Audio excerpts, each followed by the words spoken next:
में फिर आप लोगों के साथ फिजिक्स का नेक्स्ट टॉपिक का डिस्कस करने वाले हैं।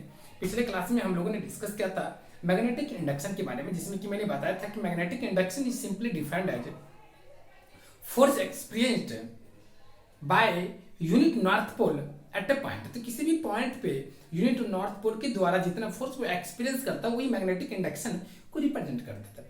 और उसमें हमने यह भी बताया था कि ऐसा यूनिट ऑफ मैग्नेटिक इंडक्शन जो होती है वो आपका टेस्ला होता है, इसको हम लोग वेबर पर मीटर स्क्वायर में बोलते हैं, या एम्पियर पर मीटर, या उसको हम लोग न्यूटन पर एम्पियर पर मीटर भी बोलते हैं। तो ये 3 यूनिट के बारे में हम लोग डिस्कस किए थे, लास्ट टॉपिक था लास्ट क्लास का।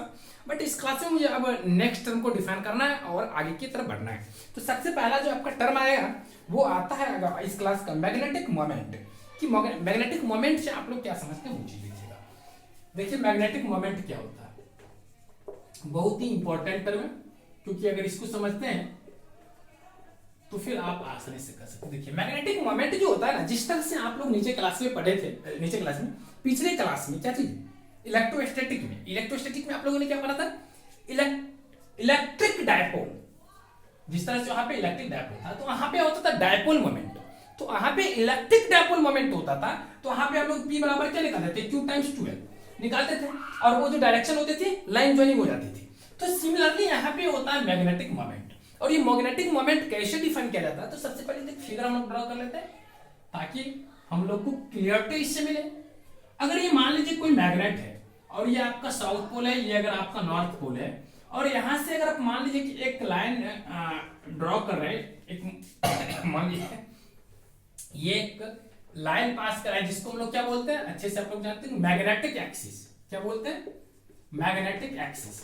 ये मैग्नेटिक एक्सिस कहलाता है, ये साउथ पोल हो गया, ये नॉर्थ पोल हो गया। मान लीजिए साउथ पोल का आपका जो पोल स्ट्रेंथ है वो -m, और इसका आपका मैग्नेटिक स्ट्रेंथ क्या है, magnetic +m।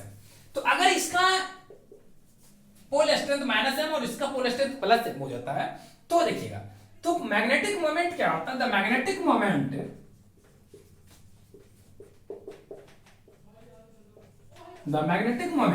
Is defined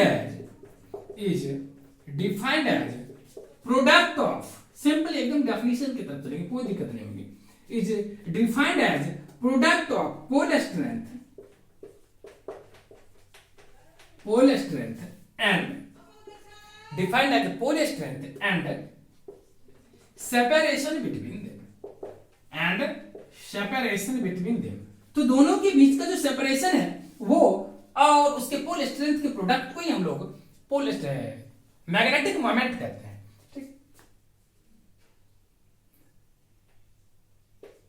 Its direction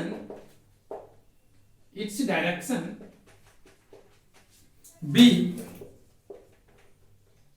directed,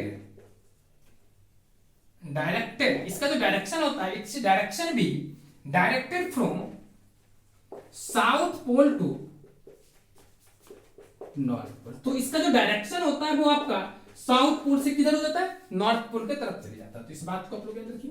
चलिए अब इसका हम लोग अगर मान लीजिए ये जो आपका मैग्नेटिक मोमेंट है, अगर हम इसको m से डिनोट करें, कैपिटल M से, तो यहाँ पे जानते हैं कि पोल स्ट्रेंथ को हम स्मॉल m से डिनोट किए, और दोनों के बीच का अगर मान लीजिए डिस्टेंस जो है, मार्जिन अगर आपका 12 है, बीच में मान लीजिए ऑरिजिन है, तो इस ऑरिजिन से यहाँ के बीच का डिस्टेंस l होगा, और यहाँ से यहाँ के बीच का डिस्टेंस क्या होगा, l होगा। तो टोटल डिस्टेंस हम 12 लेते हैं। एक्चुअली में डिस्टेंस काफी स्मॉल होती है, फर्दर हम लोग क्या करते हैं, इसके समझने के लिए हम लोग इसके लेंथ को 12 मान लेते हैं। 12 इसलिए मानते हैं कि आगे की कैलकुलेशन ये इजी कर देता है, वरना आप कुछ भी मान करके चल सकते हैं। तो ये जो मैग्नेटिक मोमेंट, इस बात को याद रखेंगे, यहाँ पे जो लिखते हैं ना सेपरेशन बिटवीन देम, ये दोनों के बीच का सेपरेशन है। अगर आपको मान लीजिए कि सेपरेशन आपको k दे दिया तो सिंपली आपका m बराबर m इंटू k हो जाएगा, स्मॉल m इंटू k हो जाएगा। लेकिन यहाँ पे हम सेपरेशन जानबूझकर 12 माने, 12 इसलिए माने कि आगे का जो आपका फिजिक्स का जो भी आपका मैथमेटिकल इक्वेशन आप ऑब्टेन करेंगे वो जो होगा आपको काफी हेल्पफुल होगी। ज्यादा आपको फालतू का कांस्टेंट वगैरह नहीं नजर आइए, एकदम स्टैंडर्ड फॉर्म हर जगह रहनी चाहिए। इसी के लिए हम लोग यहाँ पे 12 स्टार्टिंग से ही मान लेते हैं, वरना आप कहीं इसके लेंथ को कुछ भी मान सकते हैं। तो यहाँ पे magnetic moment is simply defined as small m times क्या हो जाएगा, 12 हो जाएगा। और इसका जो डायरेक्शन होगा क्या होगा, साउथ पोल से नॉर्थ पोल में आप जो डायरेक्शन मिला रहे हैं यही इसके डायरेक्शन को शो करता है। तो simply magnetic moment is defined as product of pole strength times separation between them. चलिए तो ये चीज समझिए। अगर हम यहाँ पे ये चीज को समझते हैं तो इसी में एक और टर्म हम लोग समझ लेंगे, वो आता है पोजीशन ऑफ, इसको मिटा लें, position of magnetic induction in different position. तो मैं अब यहाँ पे इसी डायपोल मैग्नेटिक मोमेंट की वजह से, ये जो मैग्नेट है इसकी वजह से मैग्नेटिक इंडक्शन क्या होगा इन डिफरेंट केस, जिस तरह से यहाँ पे हम लोग पढ़ते थे ना एक्सियल केस, इक्वेटोरियल केस, तो उसी तरह से यहाँ पे भी पढ़ेंगे। एक्सियल का मतलब होगा कि लाइन में ही कहीं होगी, उसके इसके डायरेक्शन में, जैसे मान लीजिए ये आपका मैग्नेटिक एक्सिस है, तो मैग्नेटिक एक्सिस के डायरेक्शन में कहीं किसी पॉइंट पे हो जाएगी। और इक्वेटोरियल पोजीशन के केस में होगा कि वो जो आपका मैग्नेटिक एक्सिस है, या आप कह सकते हैं यहाँ पे ज्योमेट्रिकल एक्सिस जिसको ट्रीट करते हैं, ज्योमेट्रिकल एक्सिस नहीं सॉरी मैग्नेटिक एक्सिस जिसको ट्रीट करते हैं, उसके परपेंडिकुलरली जो लाइन होगी उससे वो सिचुएटेड होगी, तो उसको इक्वेटोरियल कंडीशन बोलते हैं। तो in both case we have to obtain the different cases different formula in the electrostatic. Similarly I have to also got similar expression। देखिएगा सबसे पहले अब जो है आपका टॉपिक आता है magnetic induction into standard position due to bar magnet. Topic आता है magnetic induction in two cases due to a bar magnet।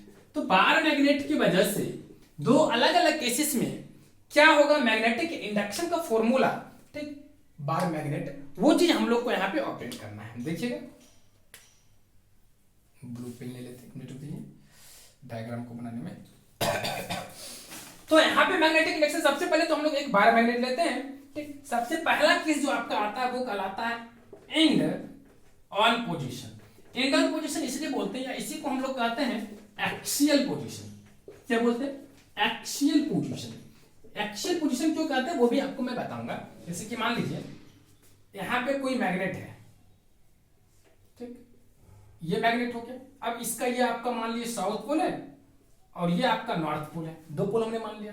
अब ये आपका इसका जो इस साउथ पोल का जो आपका है ये माइनस एम है, ये आपका मान लीजिए प्लस एम है, ये इसकी क्या हो पोल स्ट्रेंथ हो गया। और बीच में मान लीजिए कहीं पे क्या है, यहाँ पे एक लाइन ये भी खींच लीजिए मैग्नेटिक एक्सिस की तरफ, और ये बीच में आपका ऑरिजिन क्या है, ऑरिजिन जो कि ओ को रिप्रेजेंट करती है। और यहाँ से यहाँ के बीच का डिस्टेंस एल, और फिर यहाँ से यहाँ के बीच का डिस्टेंस क्या है, एल है।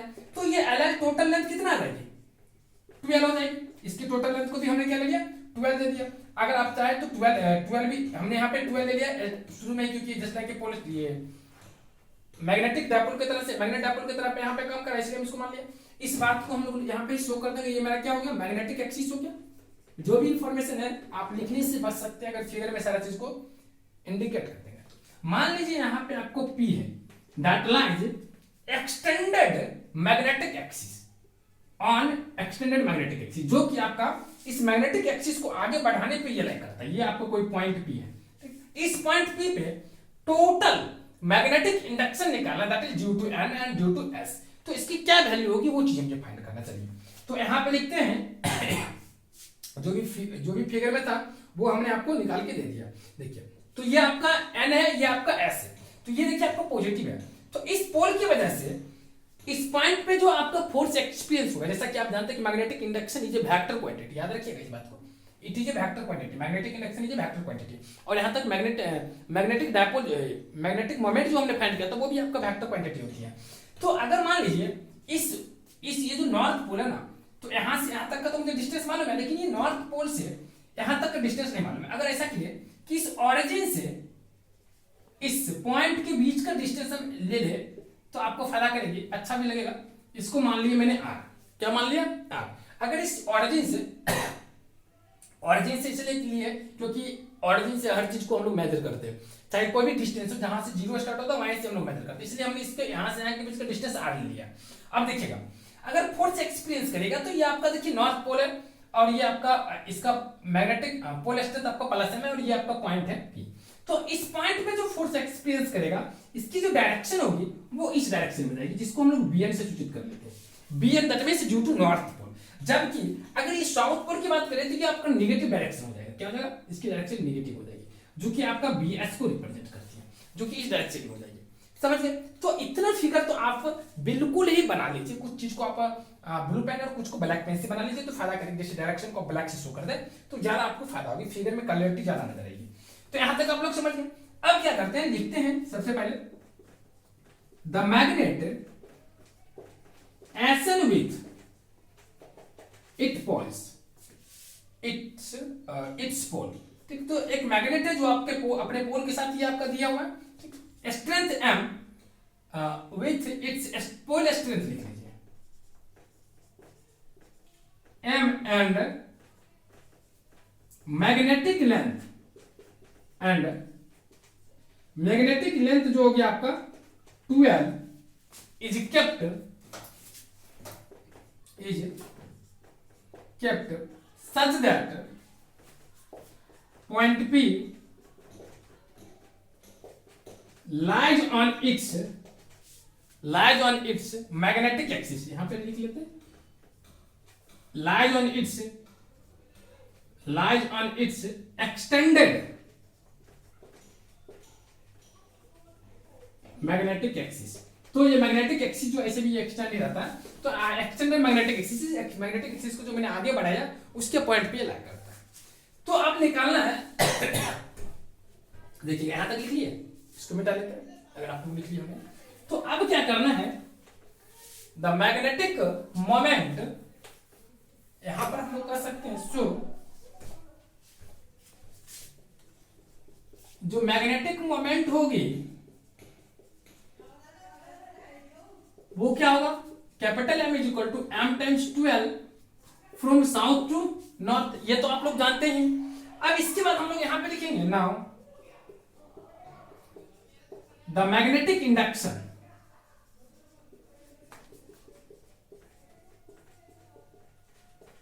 एट P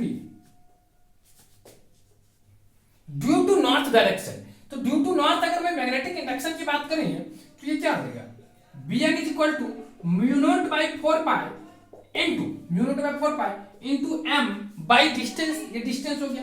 तो यहां से यहां का डिस्टेंस नॉर्थ पोल से इस पॉइंट P के बीच का डिस्टेंस कितना है, यहां से ओरिजिन से यहां का डिस्टेंस r है और आपका यहां से ये और ON का डिस्टेंस जो आपका कितना है l है। तो इसका मतलब यहां से यहां का डिस्टेंस क्या हो जाएगा r माइनस l का होल स्क्वायर। एंड वही आपका magnetic induction at P due to south pole जो होगा जिसको हम लोग BS से रिप्रेजेंट करते हैं, BS का मतलब वो magnetic induction due to south pole at point P। तो ये जो होगा आपका क्या हो जाएगा, ये आपका यहां से यहां R है, ठीक, और इसकी डायरेक्शन क्या है याद रखिए, सॉरी इसका डायरेक्शन लिखना भूल गए, इसकी डायरेक्शन आपका क्या है, ये आपका जो डायरेक्शन है इसका डायरेक्शन है NP की डायरेक्शन, यहां पे लिख लेंगे NP। और एंड BS जो है आपका वो यहां से यहां होगी, इसकी लेंथ कितना R प्लस है, तो इसको लिख सकते हैं mu not by 4 pi into m by r plus l, ये क्या होगा r प्लस l का होल स्क्वायर।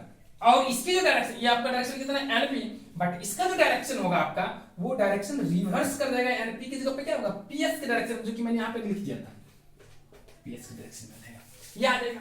अब देखिए आप लोग नीचे क्लास में ही पढ़े होंगे कि अगर फोर्स एक इस डायरेक्शन में लग रही है, एक फोर्स इसके अपोजिट डायरेक्शन में लग रही है, तो जिसकी मैग्नीट्यूड ज्यादा होगी और जिसकी कम होगी, तो बड़े वाले मैग्नीट्यूड वाले में से छोटे वाले को घटा लेंगे तो उसकी रिजल्टेंट फोर्स को दे देगा। तो सिमिलरली हम लोग यहाँ पे भी करेंगे, क्योंकि यहाँ पे देख रहे हैं कि ये डिस्टेंस देखिए इसमें से कौन छोटा है कौन बड़ा है, यहाँ से तो आपको स्पष्ट पता चली जाएगी, क्योंकि दोनों एक्सियल केस में एक ही लाइन पे है।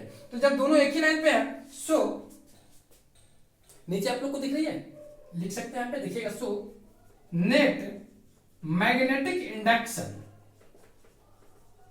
जो आपका होगा, अगर उसको आप B मानते हैं तो ये आपका म्यू नॉट बाई 4 पाई, दोनों का क्या होगा बड़ा में से आपका जो होगा एक बटा ये r माइनस l जो है, ये आपका डिस्टेंस छोटा है क्योंकि r प्लस l बड़ा हो गया डिस्टेंस, तो ये आपका छोटा हो जाएगा वैल्यू और ये आपका बड़ा होगा। तो यहाँ पे कर सकते हैं 1 अपॉन r माइनस l का square minus 1 upon r plus l का स्क्वायर, ये आ जाएगा। अब इसका थोड़ा सा कैलकुलेशन है वो हम लोग करते हैं, यहाँ तक आ गया, आप लोग लिख लिए हैं। चलिए ऊपर वाले पार्ट को मिटा लेते हैं,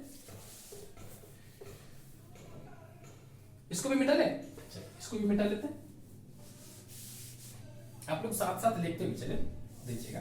अब जो है आपका ये जो मुझे निकला यहां से, इसको क्या कर सकते हैं इज इक्वल टू, इसको कैलकुलेशन करेंगे तो ये आ गया mu not by 4 pi into m into ये जो आपका आ गया इसको करेंगे तो r प्लस एल का square minus R minus L का स्क्वायर, इसको हम डायरेक्ट लिख लिए, अगर आप चाहें तो लिख लेते हैं। देखिएगा इसका हो जाएगा क्या, ऊपर जाएगी न्यूमरेटर, तो डिनोमिनेटर का पार्ट हम लोग लिख लेते हैं R square minus L square का होल स्क्वायर, और ऊपर में जाएगा R square plus L square plus 2rl minus ये जो होगा r minus L whole square, ये होगा R square minus minus plus 2rl minus L square, ये आपका आगे यहां तक टर्म है। अब इसमें से जो टर्म्स कैंसिल हो रहे हैं उसको कैंसिल कर लेते हैं, ये दोनों तो कैंसिल हो रहे हैं, 2rl 4rl तो आ गया mu not by 4 pi into m, और ऊपर में आ गया 4rl divided by R square minus L square का होल टू द पावर 2, ये लिख दिया।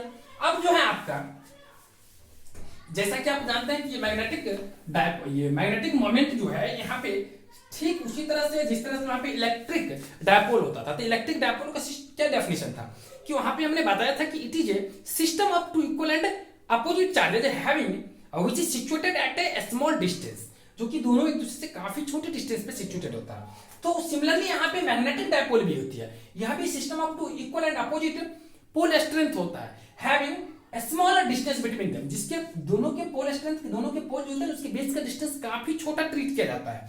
तो इसका मतलब हुआ हेयर हम लोग कह सकते हैं क्या, एज यू नो दैट, अब देखिए ऊपर में तो m into 4l जो भी आया अब इसको रहने दीजिए, तो अगर आप चाहें तो इसको लिख देते हैं, देखिए इसको लिख सकते हैं, दैट विल बी, ये b है याद रखेंगे, टोटल b जगह नहीं है इसलिए हम थोड़ा सा नहीं लिख रहे हैं, b is equal to mu not by 4 pi into m। अब देखिए हमने अभी तुरंत बताया था कि m बराबर होता है m into 12, तो यहां से अगर एक 12 को ले लें और m को ले लें तो इसको हम कैपिटल M डायरेक्ट लिख लिए, तो अब यहाँ पे बच क्या गया, यहाँ पे बच गया 2r, क्योंकि एक 2 ले लिए 12 के साथ इसके साथ, तो यहाँ पे 2r बच गया, तो उसको लिख देंगे 2r divided by R square minus L square, कोई दिक्कत नहीं हो, ये समझ गए।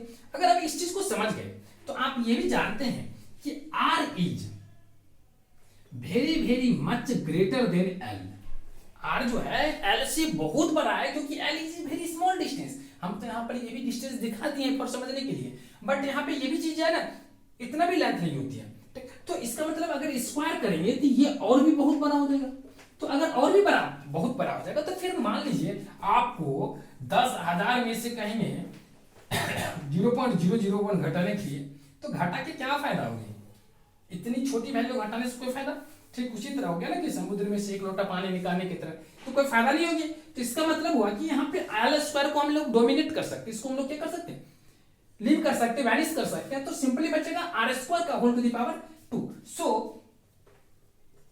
एल स्क्वायर अप्रोक्सीमेटली आप 0 रख सकते हैं, और यहाँ पे क्या हो जाएगा इस केस में b बराबर mu not by 4 pi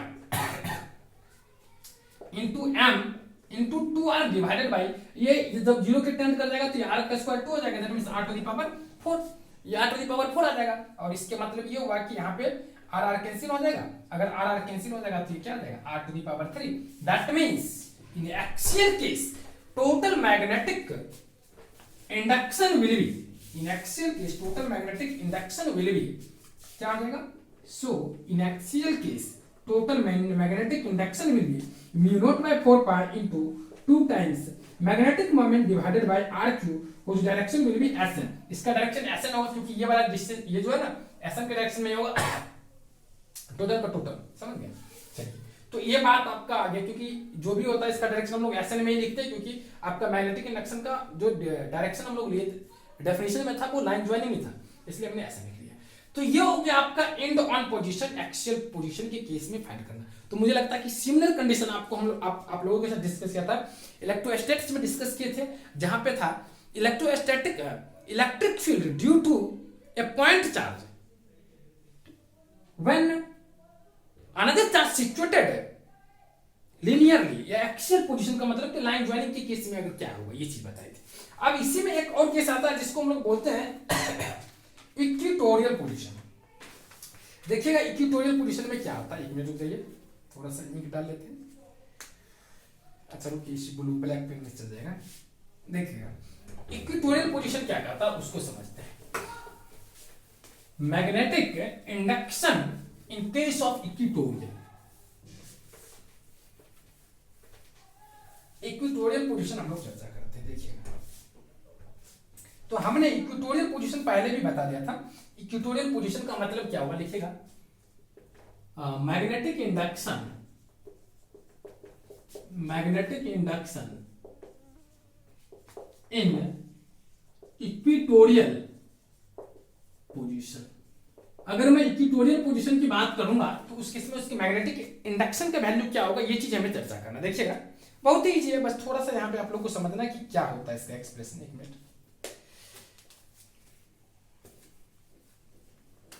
magnetic induction इस केस में क्या होगा देखिएगा। सबसे पहले एक छोटा सा हम लोग डायग्राम बना लेते हैं, थोड़ा सा इधर करके। मान लीजिए कि ये आपका कोई बार मैग्नेट है और इस मैग्नेट का ये पोल आपका साउथ है और इस मैग्नेट का ये पोल आपका नॉर्थ है। और यहाँ पे जो है ना, ये इक्वेटोरियल पोजीशन का मतलब हुआ कि जिस पॉइंट पे हमें मैग्नेटिक इंडक्शन फाइंड करना है वो पॉइंट इससे ऑरिजिन जो होता है ना, ये आपका जो मैग्नेटिक डायपोल लेते हैं, इसके ऑरिजिन के परपेंडिकुलर लाइन जो हम लोग उसके ऑरिजिन पर परपेंडिकुलर लाइन ड्रॉ करेंगे, यहां से यहां का डिस्टेंस एल, यहां से यहां का डिस्टेंस एल, तो ये मैग्नेटिक एक्सिस, ये जो मैग्नेटिक कहते हैं, ये जो आपका ऑरिजिन है, ऑरिजिन पे अगर कोई परपेंडिकुलर लाइन ड्रॉ करेंगे तो इस लाइन पे कहीं भी हो सकता है। अगर मान लीजिए एक मिनट के लिए मेरा पॉइंट यहाँ पे हो, तो इसके परपेंडिकुलर पे, तो ये डेफिनेटली रूप से कुछ ना कुछ यहाँ पे एंगल बनाएगा। तो ये जो एंगल बनाएगा ये क्या होगा, इसको भी मिला लीजिए, तो ये मान लीजिए एंगल थीटा है।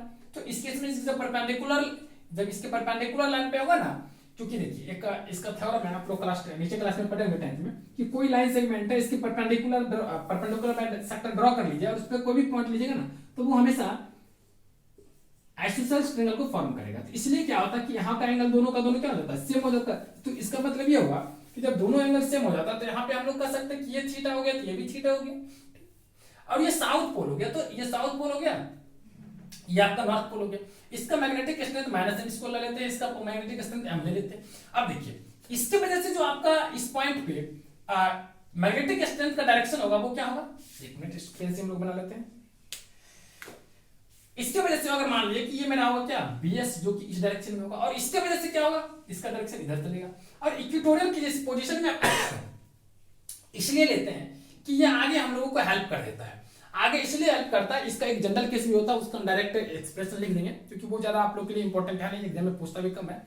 तो ये हम एक इक्वेटोरियल केस का ही डिस्कस कर लेते हैं, बट कभी कभी वो भी पूछ देता है, तो आप उसी की हेल्प से, जो मैंने पिछले क्लास में पढ़ाया था ना इलेक्ट्रोस्टैटिक्स के, उसकी हेल्प से भी कर सकते हैं। आगे का बताएंगे तो आपको बता देंगे उस टाइम। देखिए तो इसकी वजह से जो आपका मैग्नेटिक इंडक्शन ये इस डायरेक्शन में आया, इसको मान लीजिए आप B1, और ये B1 जो है ना इसको मान लीजिए BS, क्या मान लीजिए BS, इसको हमने मान क्या लिया BS। अब जो दूसरा है इसका डायरेक्शन इधर हो जाएगा, जिसको हम मानेंगे BN, और इसको BN बराबर मान लीजिए एक मिनट के लिए B2 है, क्या है B2 है। तो हम लोग क्या करते हैं ना, ये दो डायरेक्शन में क्या, तो इसका जो रिजल्टेंट है, जैसे एक फोर्स मान लीजिए इस डायरेक्शन में आ रही है, मेरा F1 है, और एक फोर्स आपका इस डायरेक्शन में जा रही है जो मेरा F2 है। तो डेफिनेटली जो दूसरा फोर्स होगा ये आपका इस केस में क्या होता है कि परपेंडिकुलर हो जाता है, ये दोनों एक दूसरे के परपेंडिकुलर हो जाता है। तो इसका फोर्स इसके मिडिल से होकर, मिडिल से नहीं होकर जाता, बट यहाँ पे एक पर्टिकुलर एंगल बनाते हुए जाती है। तो अगर ये लाइन जो इसका जो रिजल्टेंट फोर्स की डायरेक्शन होती है, ये डायरेक्शन ऑफ मैग्नेटिक एक्सिस चली जाती है, इसका मतलब जो फाइनल जो रिजल्टेंट फोर्स होगा उसका डायरेक्शन ये B हो जाएगी, और ये एंगल अगर थीटा है, ये भी एंगल आपका थीटा हो जाएगा, और ये भी एंगल आपका थीटा हो जाएगा, सॉरी ये एंगल आपका क्या देगा, थीटा हो जाएगा, और ये थीटा होगा, ये भी थीटा होगा, ये देखिए कि ये भी हो जाएगा। इस लाइन से अगर लेते हैं तो कोरिस्पोंडिंग एंगल ये भी थीटा और ये भी थीटा हो जाएगा। ठीक, यहां तक आप लोग समझ गए, ये एंगल हो गया थीटा और ऊपर वाला भी एंगल हो गया थीटा। ये हुआ थीटा कैसे हुआ, तो ये लाइन इस लाइन की जब पैरेलल चली जाएगी तो ये आपका अल्टरनेट एंगल से, और ये लाइन अगर इस लाइन के पैरेलल चली जाएगी तो ये एंगल जो होगा आपका किस एंगल से, कोरिस्पोंडिंग एंगल से दोनों हो जाएंगे।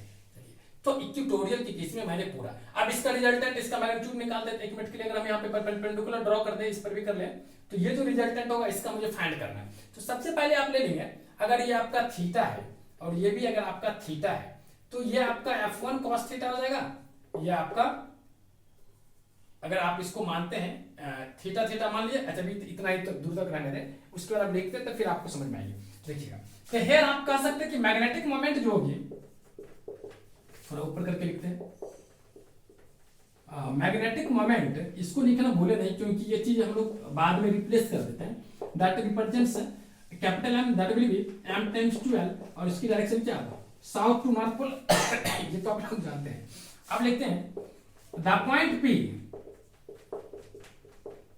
is situated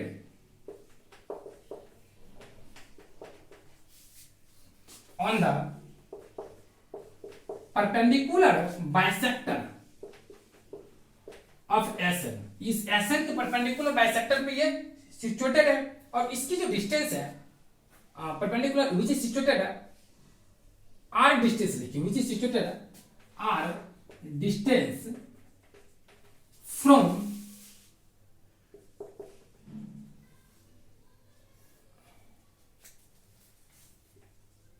origin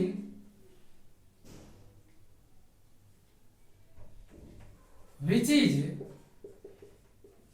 also on the perpendicular which is also यहाँ पे लैंग्वेज नहीं बना, एक मिनट इसको मिटा लेते हैं।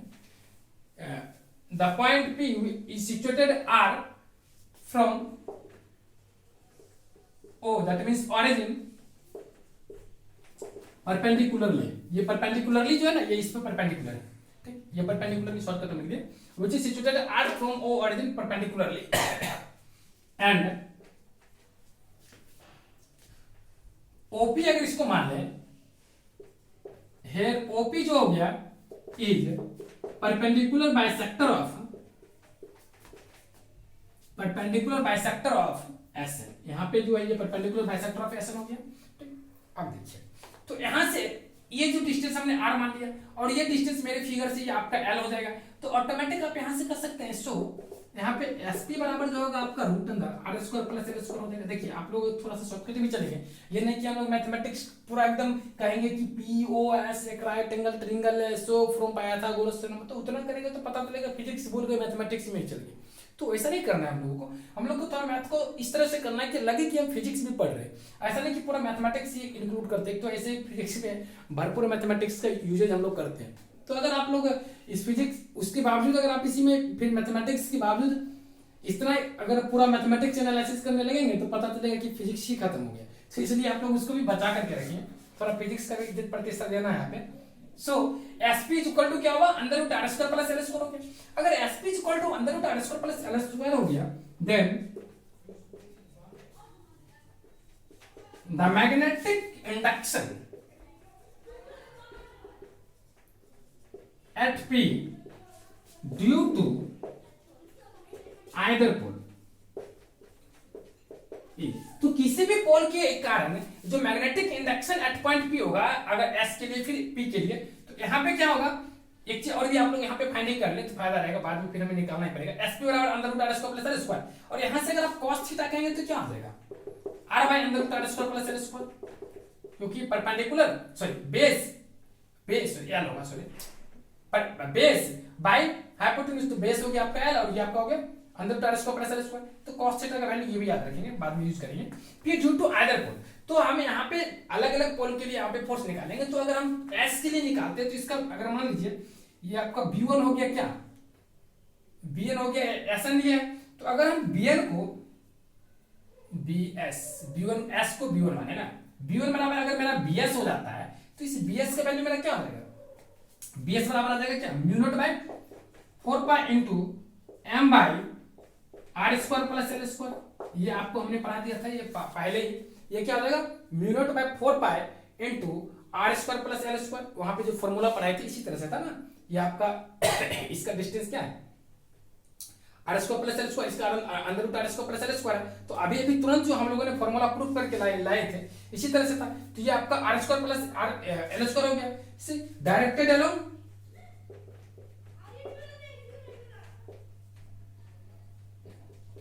P, ये क्या होगा, डायरेक्टेड अलोंग P हो जाएगा, ये डायरेक्टेड अलोंग PA हो जाएगा आपका कंप्लीटली रूप से। अब देखिए अगर ये डायरेक्टेड अलोंग PA हो जाएगा तो अब यहां पे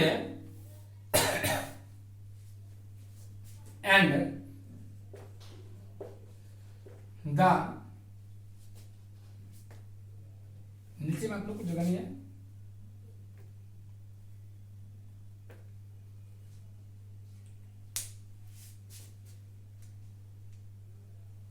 यहाँ पे PA का लिखते हैं, PS ना हो, सॉरी यहाँ पे AB इसको मान लेते हैं। देखिए तो यहाँ पे ये हो गया डायरेक्टेड अलोंग PS। अब इसके बाद जो आपका B2 की अगर मैं बात करूं, यहाँ पे इसको ऊपर वाले में डाल लेते हैं। अगर मैं B2 की बात किया तो B2 जो होगा आपका वो क्या हो जाएगा, यहाँ पे लिख सकते हैं B2 बराबर BS, इसको लिख सकते हैं mu not by 4 pi into M by, अब इसके बाद ये हो गया एम बाई, और ये डिस्टेंस हो जाएगा आपका क्या R square minus L square, यहाँ तक किया जाएगा। अब इसका जो डायरेक्टेड होगा वो होगा क्या, ये आपका PS हो गया, ये आपका इस डायरेक्शन में चलेगा, इसको MP बोल सकते हैं आप।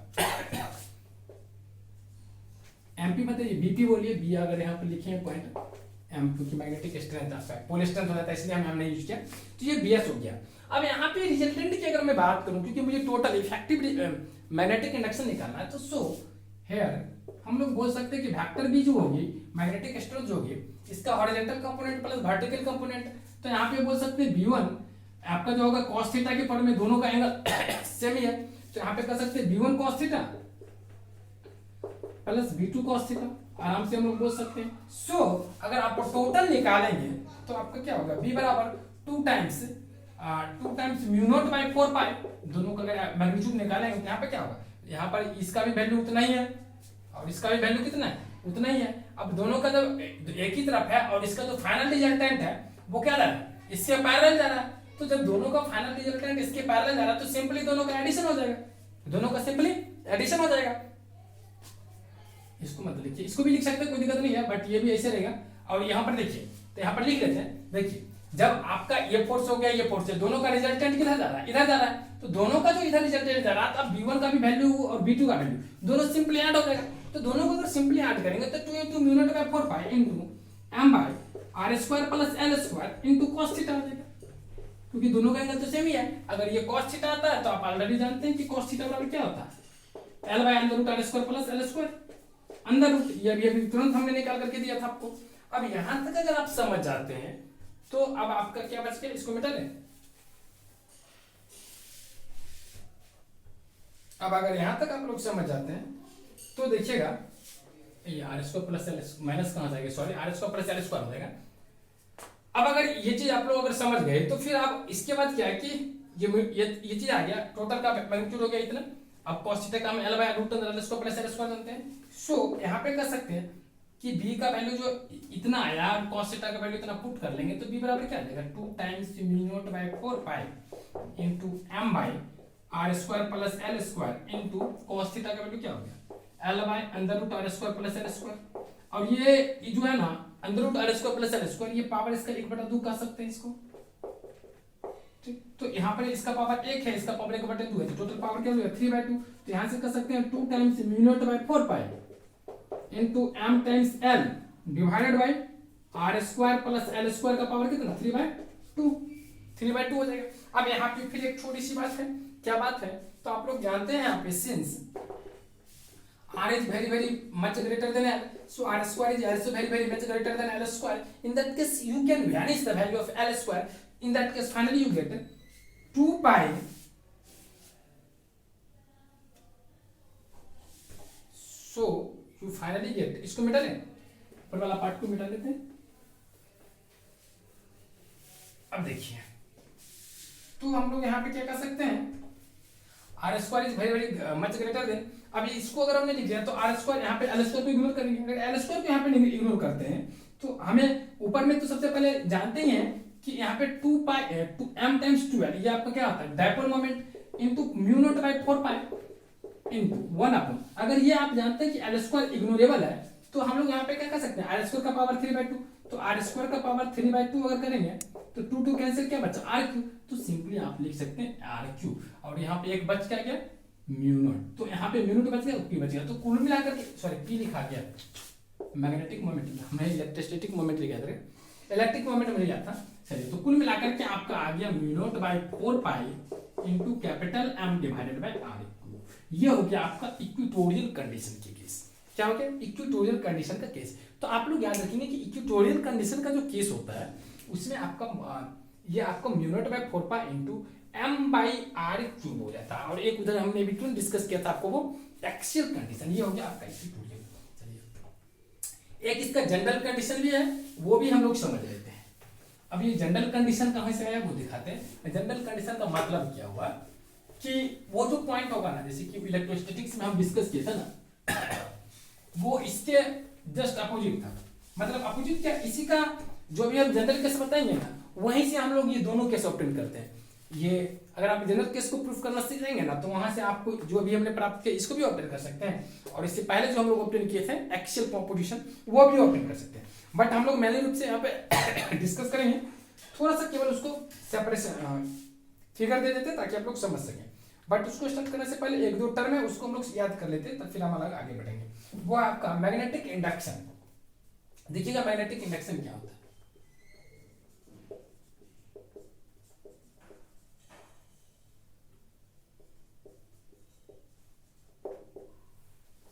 देखिएगा मैग्नेटिक इंडक्शन हम लोग को पढ़ना, देखिएगा मैग्नेटिक इंडक्शन, सॉरी इंडक्शन फिर लिखा गया, पोटेंशियल होगा पोटेंशियल, इसको हम लोग भी से डिनोट करते हैं, इसको भी भी से ही डिनोट करते हैं। बट आप लोग अगर याद करने के लिए इसको भी कह सकते हैं। पर्सनली हम लोग इसी तरह से लिख देते थे भी, ताकि समझ में आए कि मैग्नेटिक इंडक्शन को एम मींस मैग्नेटिक इंडक्शन को शो करता है। तो यहाँ पे लिखेंगे it is defined as, it is defined similarly है जिस तरह से हम लोग वहां पे ना मैं इलेक्ट्रिक पोटेंशियल डिफाइन करते थे, यहाँ पे हम लोग को डिफाइन करना है मैग्नेटिक पोटेंशियल। तो सिंपली लिखेंगे it is defined as work done, it is defined as work done at a point, it is defined as work done, it is defined as, ऐसे लिखे, it is defined as at a point in carrying, चलिएगा इतना, हम लोग थोड़े English literature पढ़ रहे हैं, in carrying a unit north pole from infinity to that point। तो ये आपका मैग्नेटिक इंडक्शन होता है, और इसको हम लोग भी बराबर simply work done by pole strength बोल देते। जैसे वहां पे क्या होगा भी बराबर डब्ल्यू बाई क्यू, तो यहाँ पे क्या हो जाएगा भी बराबर डब्ल्यू बाई एम, यहाँ पर एम जो आपका पोल स्ट्रेंथ हो गया, और भी आपका वहां पे इलेक्ट्रिक पोटेंशियल शो करता था, यहाँ पर मैग्नेटिक पोटेंशियल रिप्रेजेंट करता है। इसकी जो ऐसा यूनिट होती है वो होता है वेबर, डब्ल्यू भी शॉर्टकट में करते हैं, बट इसका पूरा नाम इस तरह से होता है वेबर, याद रखें वेबर पर मीटर, या इसको हम लोग कह सकते हैं वेबर पर मीटर, दोनों एक ही चीज होगी, याद रखेंगे। अब हम लोग को क्या है कि मैग्नेटिक पोटेंशियल किस तरह से फाइंड करेंगे वो चीज का डिस्कस करें, थोड़ा सा इसको रब कर लेते हैं फिर देखिए आगे बढ़ते हैं। ठीक, तो यहाँ पे सिमिलरली ये जो फॉर्मूला हम लोग ऑब्टेन किया ना, इसी की हेल्प से हम लोग आगे बढ़ेंगे।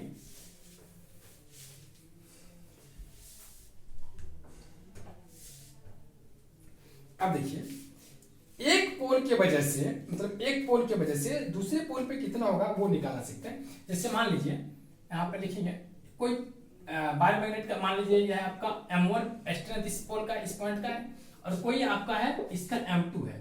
तो M1 के वजह से M2 पे कितना इसका मैग्नेटिक पोटेंशियल होगा वो चीज हम लोग यहाँ पे फाइंड करना सीखेंगे।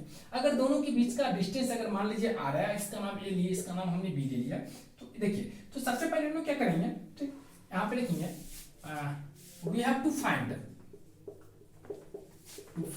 इलेक्ट्रिक पोटेंशियल, बार बार इलेक्ट्रिक लिखा जाता है, मैग्नेटिक पोटेंशियल एट बी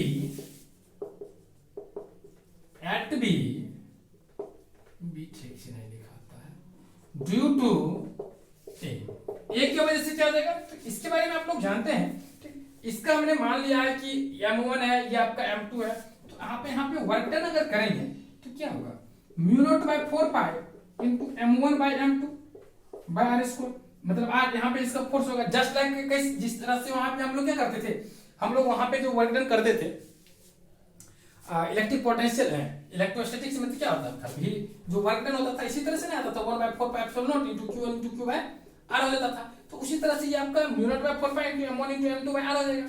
अगर ये r आ जाएगा तो यहाँ पे हेंस अगर आप भी निकालना चाहेंगे मैग्नेटिक पोटेंशियल तो ये क्या होगा वर्क बाय m2, क्योंकि आप यहाँ पे m1 है और ये आपका क्या है सॉरी m1 हो जाएगा, तो m2 पे निकालना तो ये m2 हो जाएगा ना, तो m2 पॉइंट पे निकालना, इसलिए हम लोग क्या किया m2 लिख दिए। तो यहाँ पे अगर m2 लिखे तो यहाँ पे w का वैल्यू कितना है mu not by 4 pi into m1 into m2 by r into m2 cancel, तो फाइनली आ गया mu not by 4 pi into m1 by r। तो इस केस में क्या आ जाएगा, सो आप W बराबर सो आपका इलेक्ट्रिक पोटेंशियल इसके बाद ध्यान रखिएगा बराबर हो जाएगा, वो आएगा mu not by 4 pi into m1 by r। तो ये हो गया magnetic potential due to point A at B. तो बी पे आपका इतना ही याद रहेगा। चलिए ये अगर समझ गए तो जिस तरह से एक दो पॉइंट और भी है वो भी याद रखेंगे। जिस तरह से हम लोग वहां पे कहते थे electric field is negative gradient of electric potential, similarly here you can say that also magnetic induction is negative gradient of magnetic potential V बराबर माइनस dVdr। इस बात को भी आप लोग याद रखेंगे क्योंकि वहां पे होता था E बराबर माइनस dVdr, क्योंकि वहां पे E होता था इलेक्ट्रिक फील्ड और यहाँ पे भी हो गया आपका मैग्नेटिक इंडक्शन और यहाँ पे भी जो हो गया मैग्नेटिक पोटेंशियल, सॉरी भी हो गया मैग्नेटिक पोटेंशियल और भी हो गया मैग्नेटिक इंडक्शन। तो magnetic induction is equal to negative gradient of magnetic potential. Negative gradient का मतलब होता है dVdr, नेगेटिव का होता है नेगेटिव, और जब हम किसी डिस्टेंस के रिस्पेक्ट में किसी फिजिकल क्वांटिटी का डेरिवेटिव फाइंड करते हैं तो वो आपका वहां पे ग्रेडियंट कहला जाता है। समझ गए? तो ये आपका हो गया टर्मिनोलॉजी, यहां तक आप लोग समझ गए। अब जो है थोड़ा सा और आगे हम लोग बढ़ते हैं मैग्नेटिक डायपोल। तो मैग्नेटिक डायपोल के बारे में तो आपको हम बता ही थी, कभी कभी एग्जाम में पूछ देता तो आप लोग इस तरह से जिस तरह से वहां पे हम लोग समझते थे इसी तरह से यहाँ भी समझेंगे क्या कि magnetic dipole is a system of two equal and opposite magnetic pole strength. दो equal and opposite pole strength का होता है मैग्नेटिक डायपोल। इसको भी समझ लीजिए, कोई भी टर्म हम नहीं चाहते छोड़ने के लिए। मैग्नेटिक डायपोल ये जो होता है ना इस तरह से होता है, कोई मैग्नेट ले लिए और यहाँ पे आपका माइनस एम इसका स्ट्रेंथ इसका एम हो गया, दोनों के बीच का डिस्टेंस 12 हो गया, ये आपका ओरिजिन हो गया, ये आपका बीच का सेपरेशन हो गया, ठीक। यहाँ से यहाँ एल, ये भी एल, तो ये हो गया आपका। यहाँ पे आप अगर चाहे तो मैग्नेटिक मोमेंट बराबर m टाइम्स 12 बोल देते हैं और इसका डायरेक्शन होता है आपका, अगर इसका ए और इसका बी मान लेते हैं तो आप इसका डायरेक्शन बोल सकते हैं क्या। तो इस तरह से आप लोग मैग्नेटिक डायपोल समझते हो तो आप लोग कह सकते हैं कि magnetic dipole is also a system of two equal and opposite charges in which both poles is situated so a small distance. दोनों एक दूसरे से काफी स्मॉल डिस्टेंस पर सिचुएटेड रहते हैं और m बराबर m into 12 हो जाता है। चलिए ये हो गया m वगैरह, जैसे कि जब भी आप बार मैग्नेट को फॉर्म करें तो जो भी इंफॉर्मेटिव चीजें हैं, कॉमन इंफॉर्मेटिव चीज, उसको जरूर ड्रॉ कर दिया करें। इससे क्या होता है ना कि आपको फायदा हो जाएगा। अगर आप इस तरह चीज को बार बार ड्रॉ करते रहेंगे ना तो जो बेसिक टर्म्स है ना वो आप कभी नहीं भूलेंगे, क्योंकि बेसिक टर्म्स कभी कभी क्या होता है स्टूडेंट्स के दिमाग से रिमूव हो जाते हैं। तो अगर वो चीज आपके दिमाग में याद रखते हैं ना तो आप इजीली समझ लेंगे। तो यहाँ पे क्या होगा कि ये जैसे कि यहाँ पे ये भी ड्रॉ कर देंगे, क्या यहाँ पे लिख देंगे कि ये मेरा क्या हो गया मैग्नेटिक एक्सिस हो गया। ये सब बात जो इंफॉर्मेटिव है बहुत जरूरी है। चलिए ये हो गया। अब हम लोग को क्या डिस्कस करना है वो देखिए, जो हमने बताया था कि ड्यू टू मैग्नेटिक डायपोल की वजह से जो मैग्नेटिक इंडक्शन का वैल्यू है वो चीज हम लोग यहाँ पे फाइंड करना सीखेंगे। देखिए मैग्नेटिक इंडक्शन, जैसे कि मान लीजिए कोई बार होती है, यहाँ पे लिख लीजिए, हेडिंग लिख सकते हैं यहाँ पे। तो यहाँ पे अगर कोई मान लीजिए ये मेरा कोई बार मैग्नेट है, ठीक, और यहाँ पे मेरा ए, इसका नाम बी मान लिए, और इसका पोल स्ट्रेंथ माइनस एम, इसका पोल स्ट्रेंथ प्लस एम हो गया। और यहाँ पे अगर कोई पॉइंट पी है और इसका कोऑर्डिनेट आर थीटा है, या आर थीटा का मतलब होता है क्या मालूम है आपको, मैंने पिछले क्लास में आपको ये इलेक्ट्रोस्टैटिक्स में ही आपको बताया था कि R theta represents polar coordinate. Polar coordinate में क्या होता है कि आर डिस्टेंस शो करता है from that point and theta represents angle between the positive X axis with respect to that line. वो लाइन जिसको ज्वाइन करते हैं उस पॉइंट से ओरिजिन को, ओरिजिन वो लाइन ज्वाइनिंग जो होती है ना वो एक्स एक्सिस से कितना डिग्री का एंगल बनाता है वो चीज रिप्रेजेंट करती है यहाँ पे। तो अगर मान लीजिए यहाँ पे ओरिजिन है और ये दोनों को अगर मिला देते हैं तो ये ओरिजिन को अगर इससे मिला दीजिएगा ना तो ये जो एंगल थीटा होता है ना ये आपका हो जाता है। समझ गए, इस बात को याद रखेंगे। और ये एंगल मान लीजिए, ये आप लोग जानते हैं कि इसका डायरेक्शन एक इधर जाएगा, एक डायरेक्शन इधर जाएगा, तो फिर इसका रिजल्टेंट इस डायरेक्शन में जाएगा। तो इस केस में अगर ये मान लीजिए B1 है और ये आपका B2 है, इस तरह से केवल रफ डायग्राम हमने बना दिया। तो इस केस में यहाँ पे जो इलेक्ट्रिक पोटेंशियल आपका पूरा आ जाता है वो आप जानते हैं कि mu not by 4 pi into m cos theta by r square आता था। ये आपका फाइनल एक्सप्रेशन जो हम उस टाइम ओपन किए थे उसी तरह से यहाँ पे भी ओपन कर लिए। तो यहाँ पे अगर ये चीज आती है ना तो यहाँ पे सिमिलरली आप यहाँ पे टोटल अगर मैग्नेटिक इंडक्शन फाइंड करेंगे तो वो आपका आ जाएगा mu not by 4 pi. Similarly वहां पे जिस तरह से हम लोग यहाँ ओपन करते थे सिमिलरली यहाँ पे भी m by r to the power 3 into 3 cos square theta plus 1 या 1 प्लस 3 cos स्क्वायर थीटा लिखेंगे, 1 प्लस 3 cos स्क्वायर थीटा। तो ये चीजें याद रखेंगे, ठीक है। तो mu not by 4 pi into capital M into cos theta by r square और mu not by 4 pi into capital M by r cube into root under 1 plus 3 cos square theta. ये इस पोजीशन में आ गया, ठीक, ये इस position में।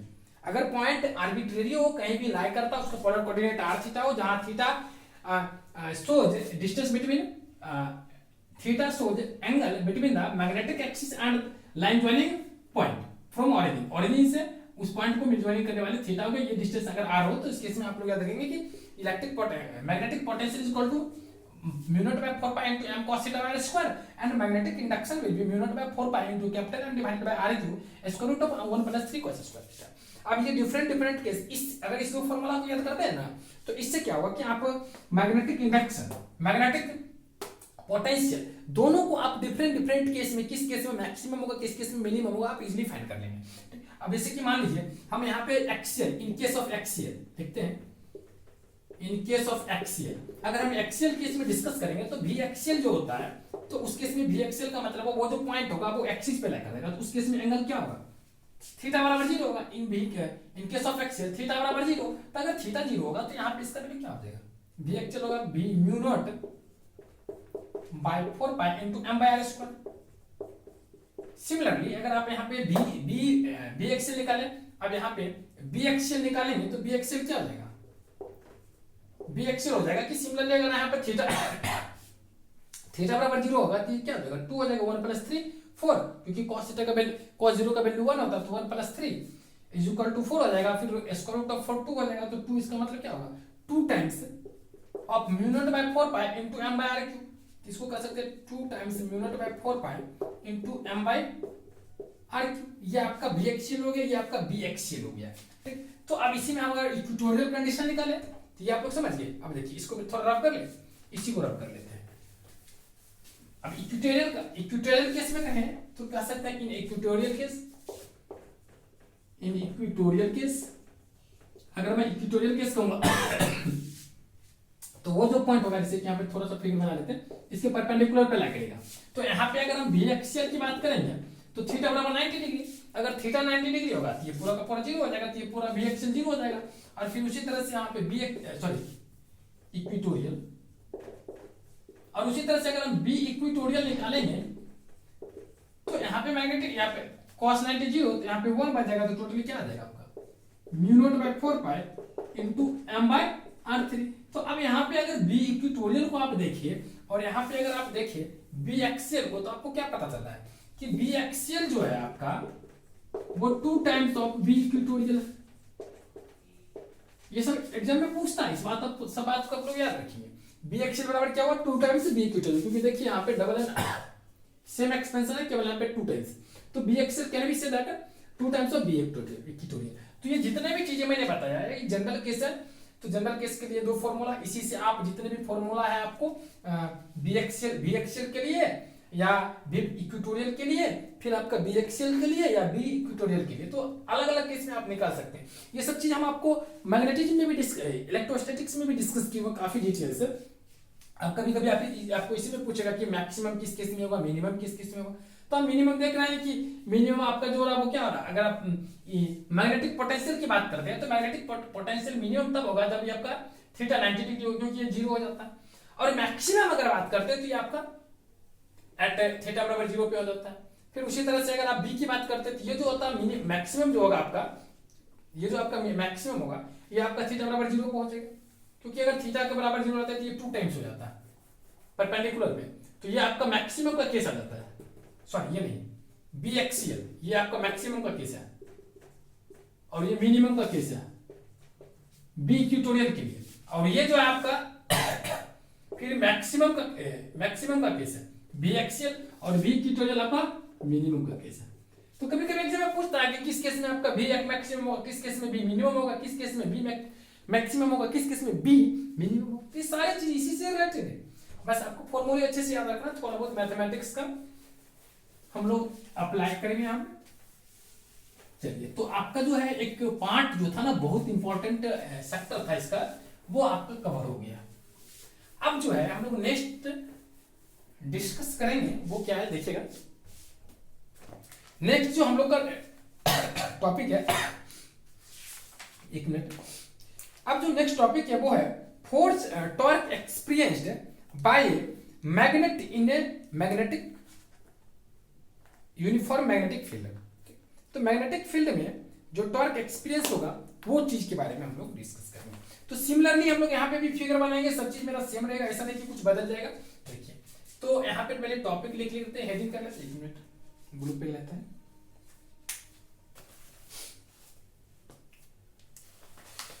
अब जो टॉपिक आया हम लोग का torque experienced,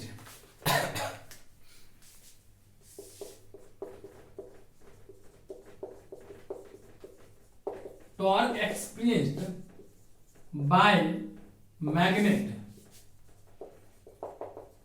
in a uniform magnetic field. Uniform magnetic field में कितना टॉर्क फील होगा उसके बारे में डिस्कस करना है। जैसे मान लीजिए ये मेरा कोई एक्सिस मैंने ये कोई एक पोजीशन ले ली जहां से आपका रोटेट करता है, और हम एक मैग्नेट ले लेते हैं यहाँ पे, ठीक, ये आपका साउथ पोल ले लेते हैं, ये आपका नॉर्थ पोल ले लेते हैं, ठीक। अब ये जो है ना, इससे एक हम एक्सिस को ड्रॉ करते हैं, जो कि पर्टिकुलर एंगल इससे बना के रखता है, मान लीजिए कि आपका थीटा एंगल से ये इंक्लाइन है इससे, ठीक। अब इसको हमको रोटेट करना है। अब ये डेफिनेटली रूप से इलेक्ट्रिक फील्ड में रखेंगे तो ये फोर्स महसूस करेगा, तो ये फोर्स फील करेगा, तो जो टॉर्क होगा वो कितना होगा।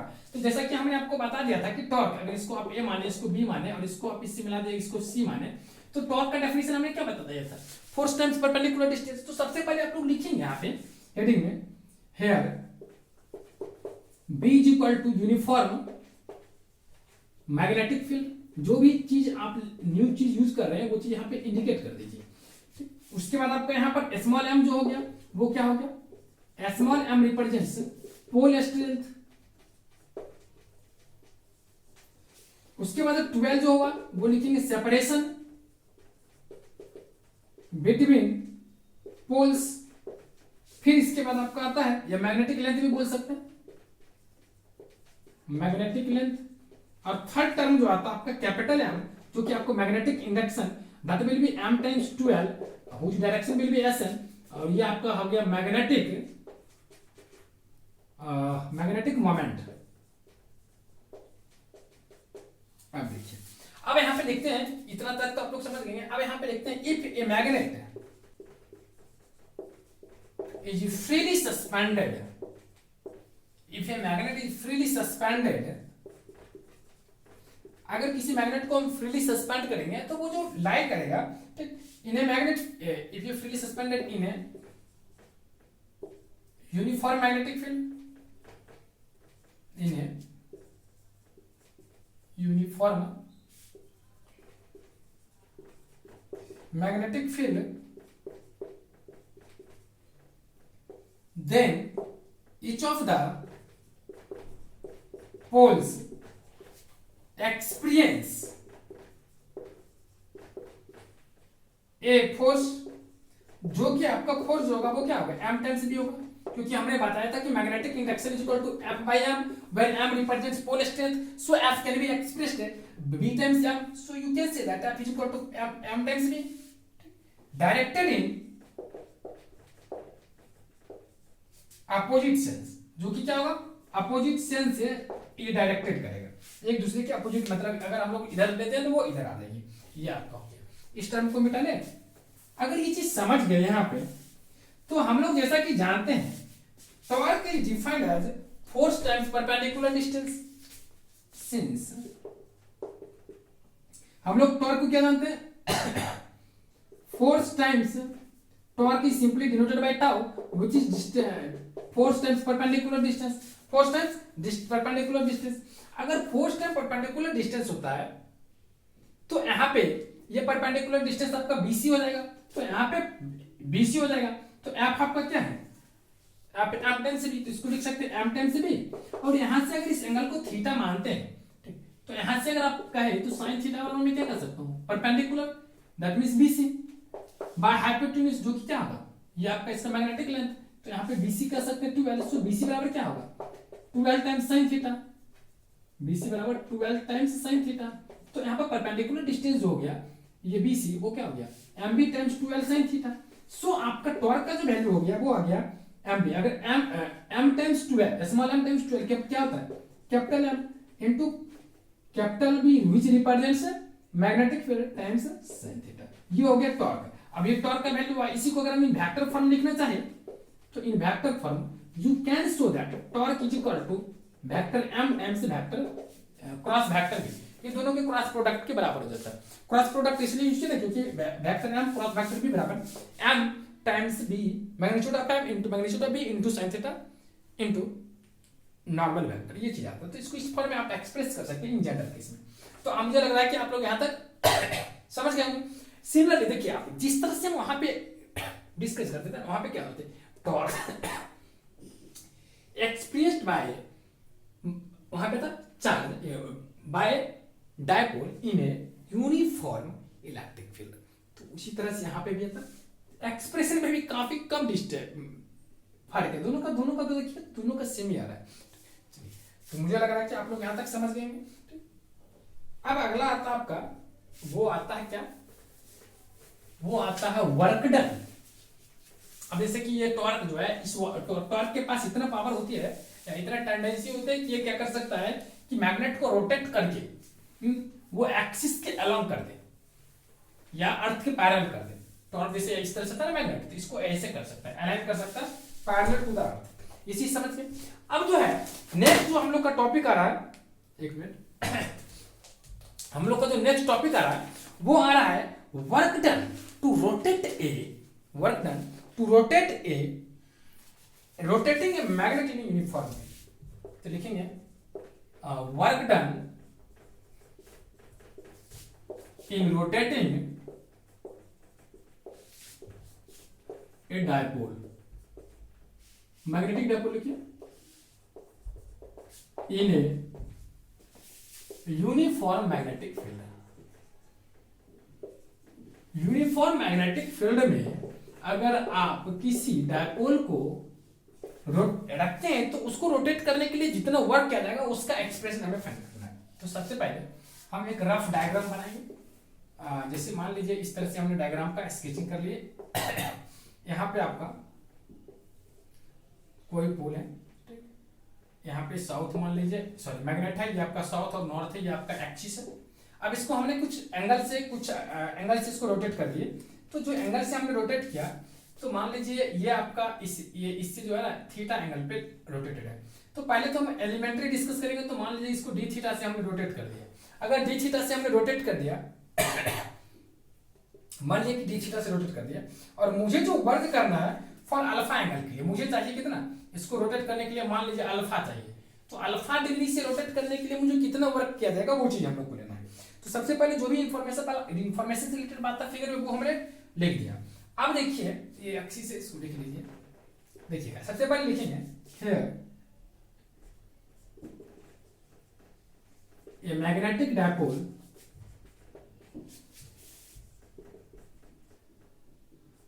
is kept in uniform magnetic field, so it feels एक टॉर्क, इसलिए क्या फील करेगा, एक टॉर्क फील करेगा। और वो जो टॉर्क होगा that will be mb times sin theta, ये हो जाएगा ठीक। और ये जो m होगा, इस टॉर्क की वजह से क्या होगा कि इसकी ये टेंडेंसी होगी, मतलब ये टॉर्क की वजह से ये अलाइन कर सकता है विद रिस्पेक्ट, अगर इसको एक्सिस मान लेते हैं, एक्स एक्सिस वाई एक्सिस, तो इस एक्स एक्सिस के अलोंग इसके अलाइन करने की भी पावर होती है। तो अगर ये टॉर्क बराबर mb sin थीटा होता, mb sin थीटा होता तो ना। अब सबसे पहले हम एलिमेंट्री मान लेते हैं कि इसको रोटेट करने के लिए अगर एलिमेंट्री एंगल मान लीजिए रोटेट के लिए एलिमेंट्री एंगल डी थीटा करने के लिए कुछ वर्क किया गया जिसको हम लोग dw मान लेते हैं। यहाँ पे लिख लेते हैं नाउ इन, लिखिए now the elementary work done in rotating the magnet further by a small angle D theta, अगर डी थीटा से उसको रोटेट करेंगे तो वहां पे कुछ ना कुछ वर्क होगा, तो जो वर्क होगा वो मेरा कितना होगा, उसको कह सकते हैं आप क्या, देखिएगा आप लोग इसको रब कर लेते हैं, इसको भी मिटा ले। तो ये जो डी थीटा है, डी थीटा वर्क करने के लिए, मतलब डी थीटा से रोटेट करने के लिए डी डब्ल्यू अगर वर्क किया गया हो तो डी डब्ल्यू बराबर आप क्या बोल सकते हैं कि डी डब्ल्यू वर्क करने के लिए टाउ इनटू डी थीटा हो गया, क्योंकि ये तो आपका डब्ल्यू है, ये जस्ट लाइक वर्क है, तो जितना वर्क किया गया उसके मैग्नीट्यूड से हमने इसको मल्टीप्लाई कर दिया, तो डी डब्ल्यू बराबर टाउ टाइम्स डी थीटा हो गया। So if we want to rotate, if we want to rotate it by angle alpha, अगर हम इसको एंगल अल्फा से रोटेट करना चाहे तो उस केस में total work done which is equal to w that represents from theta is equal to 0 to alpha, और इसका टाउ टाइम्स डी थीटा हो जाएगा, इसका इंटीग्रेशन हो जाएगी, ठीक। तो ये जो आपका आ गया तो टाउ टाइम्स डी थीटा हो जाएगी। अब यहाँ पे टाउ का जो वैल्यू है इसका इंटीग्रेशन लेंगे from theta is equal to 0 to alpha, और टाउ का जो वैल्यू है वो क्या है, capital M times B into sin theta D theta. अगर ये हम यहाँ से एम बी को बाहर ले लेंगे तो that represents M B times integration of sin theta, और integration of sin theta will be sorry minus cos theta, और थीटा इज इक्वल टू कहां से कहां 0 से अल्फा। अगर आप थीटा का वैल्यू अल्फा पुट करते हैं तो minus cos alpha minus cos 0, तो माइनस cos 0 का वैल्यू माइनस हो जाएगा, फिर माइनस टोटली आपका एक माइनस एक्स्ट्रा आ जाएगा, तो कुल मिलाकर के इसका एक्सप्रेशन आ जाएगा M B times 1 minus cos theta. अगर आप यहाँ पे पुट करके देखेंगे, मुझे लग रहा है आप लोग को डेफिनेट इंटीग्रेशन जरूर आता होगा, कुछ नहीं है cos अल्फा ऐसे होगा ना, यहाँ पे देख लीजिए minus cos alpha minus minus cos 0 ये आ जाएगी, तो यहाँ पे क्या हो जाएगा minus cos alpha minus minus plus, तो 1 cos अल्फा वही मैंने लिख दिया, तो यहाँ पे अल्फा अल्फा तक टूट गया ना, तो अल्फा भी रखें, सॉरी थीटा लिखा गया, तो 1 माइनस cos अल्फा हो गया। तो ये जो हो गया आपका क्या हो गया, work done in rotating a magnet bye angle alpha. तो वर्क डन अगर आपको यहाँ पे जो रिक्वायर होगी अल्फा एंगल से रोटेट करने के लिए वो आपका M B times 1 minus cos alpha होगा। चलिए ये कभी कभी आपको याद रखिएगा, ये 1 माइनस cos अल्फा का जो वैल्यू होता है, एक ये भी लिखिएगा, इसको तो ऊपर कर लेते हैं। अगर यहाँ पे आपको दिख रही है तो इसको लिख सकते हैं एम बी टाइम्स ये 1 माइनस cos थीटा होता है 2 sin स्क्वायर थीटा बाय 2, इसको लिख सकते हैं 2 sin स्क्वायर अल्फा बाय 2, ये आपका फॉर्मूला होता है, इस बात को आप लोग याद रखेंगे, ठीक है, दोनों एक ही चीज है। अब जो है इसके बाद वाला वो आपका आता है एक सिंपल सा टर्म है, उसको हम लोग याद कर लेते हैं, फिर आप लोग का क्लास ओवर कर लेंगे। आपका है next term neutral point. What do you mean by neutral point?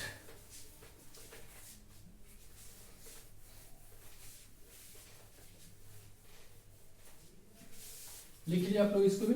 चलिए अगला आता आपका न्यूट्रल पॉइंट, देखिएगा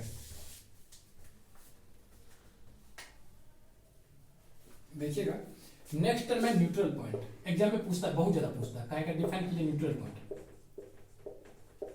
क्या होता है। न्यूट्रल पॉइंट इसको लिखिएगा, लिखिएगा if the net magnetic induction eight A point is 0, then it is said to be neutral point. इसको हम लोग क्या बोलेंगे न्यूट्रल पॉइंट बोलेंगे, ठीक। तो अगर टोटल का टोटल मैग्नेटिक इंडक्शन का वैल्यू अगर वो 0 हो जाता है तो वो आपका न्यूट्रल पॉइंट कहलाता है, तो इसको आप लोग याद रखिए। अब देखिए न्यूट्रल पॉइंट जो 0 होता है ना, उसका वजह जो होता है, एक तो आपका जो मैग्नेटिक फील्ड होता है वो होता है उस मैग्नेट की वजह से, तो वो मैग्नेट की वजह से होता है, और साथ ही साथ क्या होता है कि वो जो मैग्नेट की वजह से होता है, तो हमारा अर्थ जो है ना, हमारा एक मैकेनिज्म, मतलब जो एक्सटर्नल मैकेनिज्म होता है, एक्सटर्नल मैकेनिज्म के साथ साथ अर्थ का भी रोल होता है, ताकि वो वहां पे जाकर के टोटल का टोटल जो मैग्नेटिक इंडक्शन होता है उसको वो जीरो कर देता है। तो ये आप लोग के लिए ये भी हो गया। तो आपका आज का क्लास जो गया न्यूट्रल पॉइंट तक ही आपका कवर हो गया। अब हम लोग नेक्स्ट क्लास में जो डिस्कस करेंगे वो दो स्टैंडर्ड कंडीशन आता है, एक आपका नॉर्थ पॉइंटिंग टू पॉइंटिंग जो होता है, मतलब नॉर्थ और साउथ पॉइंटिंग साउथ, या बोलिए north pointing north and north pointing south, ये दो स्टैंडर्ड कंडीशन, इसके बारे में डिस्कस करना है। फिर इसके बाद जो आप लोग का क्लास होगा वो मेनली रूप से चलेगा टेंजेंशियल लॉ इन मैग्नेटिज्म। तो टेंजेंशियल लॉ क्या होता है इन मैग्नेटिज्म में, इसके बारे में हम लोग को प्रॉपर डिस्कस करना है। तो आज का क्लास जो मैं कर रहा हूँ यहीं पे आपका एंड ओवर कर रहा हूँ, फिर हम लोग आप लोग के क्लास में नेक्स्ट क्लास में डिस्कस करेंगे about north pointing north and north pointing south. उसके बाद हम लोग आगे बढ़ेंगे टेंजेंशियल लॉ के बारे में डिस्कस करने के लिए। फिर हम लोग का मुझे लगता है कि एक भाग जो होगा आपका फिजिक्स का मैग्नेटिज्म का खत्म हो जाएगा। फिर हम लोग चलेंगे प्रॉपर्टी ऑफ मैटर के बारे में, जिसमें आपको फेरोमैग्नेटिज्म पैरामैग्नेटिज्म के बारे में काफी डिटेल से हम लोग डिस्कस करेंगे यूजिंग मैथमेटिक्स को कंबाइंड करके हम लोग काफी डिटेल से स्टडी करेंगे ताकि आप लोग अच्छे से समझ सकें। चलिए thanks all of you, bye. फिर मिलेंगे हम लोग अगले क्लास में जिसमें करना चर्चा है टेंजेंशियल लॉ के बारे में।